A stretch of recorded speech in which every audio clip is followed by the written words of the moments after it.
Good morning everyone. Today we discuss about historiography in the post-independence era.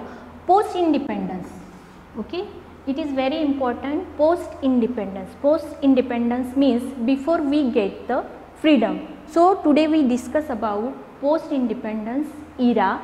So our Indian scholars felt that need to write about the various type of the communities, science and different type of the history. So three new ideological, they established the new ideological school. So first one is the Marxist history, subaltern history and feminist history. So first of all I will tell about Marxist history.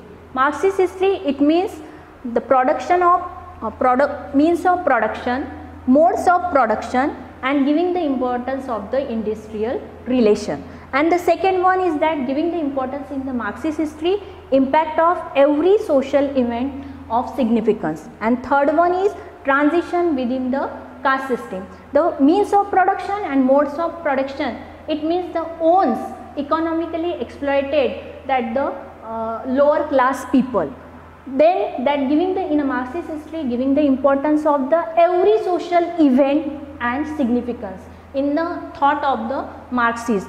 And then the last one is the transition within the caste system. It's really very important in the Marxist history that giving the priority of the caste system.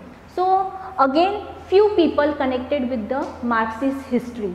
There are the name, okay, the name of that the Dange, Comrade Dange,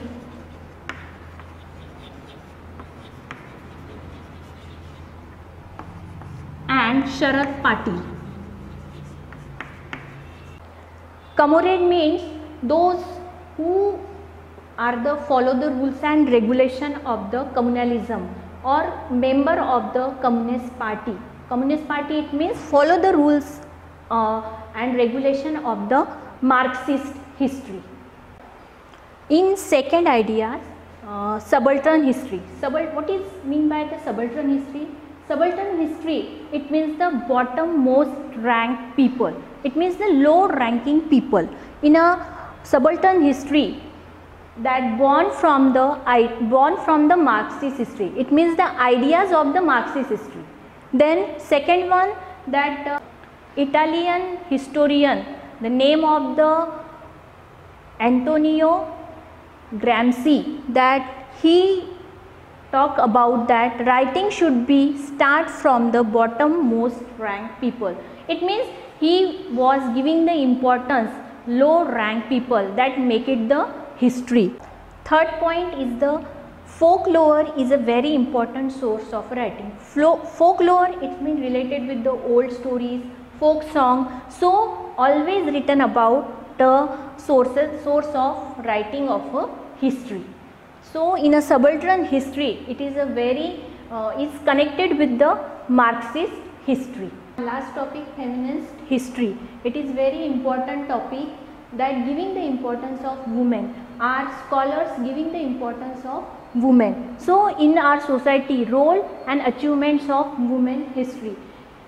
For a long period of a time, male scholars were involved in the writing of Indian history. Hence the role and achievements of women in history remained neglected.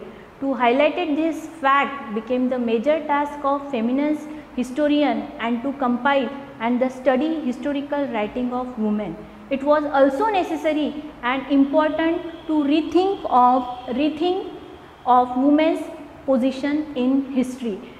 The famous feminist historian, the first one is Tarabai Shinde, written a book Stri Purush Tulna, published in 1882 and acknowledged the first feminist book in India. She attacked prevalent male dominion and caste system of India. Pandita Ramabai, The High Caste Hindu Woman, a book on life women, published in 1988. Meera Kosambi, Crossing Threshold, feminine essay in social history, wrote essay on lives Pandita Ramabai and Dr. Rukmabai. Dr. Shamira Rege, writing caste, writing gender, reading Dalit women's transitions, The book contains essay on the autobiographies of Dalit women. So because of these feminist historians that giving the importance of the women's related different type of the issue. So post independence era got it the importance in post independence era. Thank you.